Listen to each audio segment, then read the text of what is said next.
नमस्कार और भैरव का अंचलवा उम्मीद करते हैं सब बढ़िया होगी। आखिर पवन और खेसारी के विवाद के बीच में आप सबका राय तो जान चुके होंगे।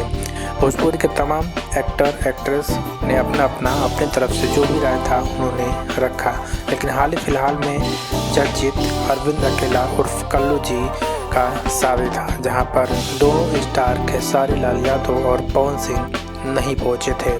शादी के बाद उनसे पूछा जाता है इस विवादों को लेकर, तो उन्होंने अपनी बहुत ही सुंदर प्रतिक्रिया दी है। सुनिए आप लोग ये पूरी क्लिप और बताइए कि क्या आप लोग का कहना है। लेकिन इन दोनों लोग का लड़ाई से भैया मतलब हम क्या बोले, हम निशब्द हो जाते हैं कभी कभी कि इतना सीनियर हो के इतने दिन से हो के दोनों लोग मतलब कुत्ता बिलाई लेकर लड़त रहे लोग मतलब मैं इस 8 महीने पहले मैंने ये बात बोला था, जब मेरे से विवाद हुआ था तो मैं बहुत शांत रहता हूँ, लेकिन 8 महीने पहले मैंने बोला था कि बहुत गलत हो रहा है।